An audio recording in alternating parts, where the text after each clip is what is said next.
यदि आप भी बहुत ज्यादा चिंता करते हैं तो आपको ये कहानी जरूर सुननी चाहिए। ये कहानी आपकी चिंता को दूर करेगी और सच्ची खुशी का मतलब बताएगी। इसलिए एंड तक इसे सुनिएगा और लाइक और सब्सक्राइब करना मत भूलना। एक गांव में मधुसूदन नाम का आदमी रहता था।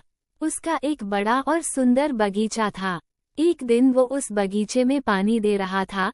उसके चेहरे पर चिंता की लकीरें साफ दिखाई दे रही थीं। इतने में एक साधु वहां से गुजरते हैं और उसे देखते हैं। साधु मुस्कुराते हुए बोला, पुत्र, तुम्हारा बगीचा तो बहुत सुंदर है, लेकिन तुम्हारी आंखों में इतनी चिंता क्यों है? मधुसूदन थोड़ा चौंकते हुए बोला, महाराज, ये बगीचा मेरी जान है। मैं दिन रात इसे संवारता हूँ, लेकिन डर लगता है कि कहीं कुछ गलत न हो जाए। क्या होगा अगर फसल बर्बाद हो जाए या पेड़ सूख जाए? साधु गंभीरता से बोला, तो क्या तुम अपने बगीचे की चिंता में अपनी शांति खो रहे हो? मधुसूदन बोलता है, शांति तो कब की चली गई महाराज। मेरे पास ये बगीचा है, लेकिन इसके साथ ही यह चिंता भी है कि इसे कैसे सुरक्षित रखा जाए। साधु मुस्कुराते हुए बोला, अगर मैं तुम्हें शांति का रास्ता दिखाऊं तो क्या तुम मेरे साथ चलोगे? मधुसूदन थोड़ा सोचते हुए बोला, हाँ महाराज, अगर इससे मेरी चिंता दूर हो सकती है तो मैं चलने को तैयार हूँ। साधु और मधुसूदन वहां से रवाना होते हैं और एक शांत नदी के किनारे पहुंचते हैं। वहां साधु बोलते हैं, मधुसूदन, इस नदी को ध्यान से देखो। यह कैसे शांति से बह रही है, बिना किसी चिंता के, बिना किसी डर के। मधुसूदन पानी को देखते हुए बोला, हाँ महाराज, यह नदी तो बहुत शांत है, इसमें कोई चिंता नहीं दिखती। साधु बोलते हैं, यही जीवन का सार है पुत्र। जैसे यह नदी अपने मार्ग पर बिना चिंता के बह रही है, वैसे ही हमें भी जीवन के प्रवाह में सहजता से बहना चाहिए। चिंता करने से न तो नदी रुकती है, न ही जीवन। मधुसूदन धीरे धीरे समझते हुए बोला, आप सही कह रहे हो महाराज, शायद मुझे भी जीवन को इस नदी की तरह बहने देना चाहिए। साधु बोलते हैं, इन पेड़ों को देखो मधुसूदन, इन्हें कोई चिंता नहीं कि ये कितने ऊंचे होंगे या कितने फल देंगे। वे बस अपनी प्रकृति के अनुसार बढ़ते रहते हैं। मधुसूदन पेड़ों की ओर देखते हुए बोला, महाराज, इन पेड़ों में कोई चिंता नहीं दिखती। वे बस अपने आप बढ़ रहे हैं, बिना किसी डर के कि आगे उनके साथ क्या होगा। साधु बोलते हैं, पेड़ हमें सिखाते हैं कि यदि हम अपनी जड़ों को मजबूत रखें और समय के साथ बढ़ते रहे तो जीवन में सब स्वाभाविक रूप से होता है।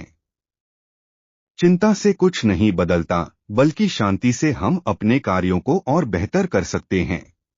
मधुसूदन सोचते हुए बोला, आपकी बातों से मेरी आंखें खुल रही है महाराज। चिंता करना छोड़ना ही सबसे अच्छा है। फिर वे एक छोटे से गांव में पहुंचते हैं और देखते हैं कि गांव बहुत छोटा सा है, लेकिन सबके चेहरों पर मुस्कुराहट है और दूर से ही खुशी और संतोष का अनुभव होता है। साधु बोलते हैं, देखो, इन गांव वालों को उनके पास धन नहीं है, परंतु इनके पास संतोष और खुशी है। ये लोग छोटी छोटी बातों में भी खुश रहते हैं। मधुसूदन बोलता है, महाराज, ये कैसे संभव है? मेरे पास सब कुछ है, लेकिन फिर भी मैं खुश नहीं। साधु बोलते हैं, सच्ची खुशी तब मिलती है जब हम अपनी खुशियों को दूसरों के साथ बांटते हैं। अगर तुम अपने बगीचे की खुशियों को गांव वालों के साथ बांटोगे तो तुम्हारी चिंता दूर हो जाएगी और तुम सच्चे अर्थों में खुश हो जाओगे। मधुसूदन गहरी सोच में डूबते हुए बोला, आप सही कह रहे हो महाराज, मुझे अपना बगीचा गांव के सभी लोगों के लिए खोल देना चाहिए। इसके बाद मधुसूदन ने अपने बगीचे के द्वार गांव के सभी लोगों के लिए खोल दिए और अब बच्चे वहां खेलते हैं और बड़े बूढ़े वहां घूमते हैं। वहीं महिलाएं पूजा के लिए फूलों को चुनती है। गांव के बच्चे खिलखिलाते हुए बोलते हैं कि मधुसूदन चाचा, आपका बगीचा कितना सुंदर है, हम यहाँ रोज खेलने आएंगे। मधुसूदन मुस्कुराते हुए बोला, अब मुझे सच्ची खुशी मिल रही है। आप सभी का आना मेरे लिए सबसे बड़ी खुशी है। साधु दूर से देखते हुए बोला, देखा पुत्र, जब तुमने अपने बगीचे की खुशियां दूसरों के साथ बांटी तो तुम्हारी चिंताएं कैसे गायब हो गई। मधुसूदन आभार व्यक्त करते हुए बोला, महाराज, आपने मुझे जीवन का सबसे बड़ा सबक सिखाया। अब मुझे समझ में आया कि असली खुशी और शांति तब मिलती है जब हम अपनी खुशियों को दूसरों के साथ बांटते हैं तो दोस्तों यही जीवन का मूल मंत्र है।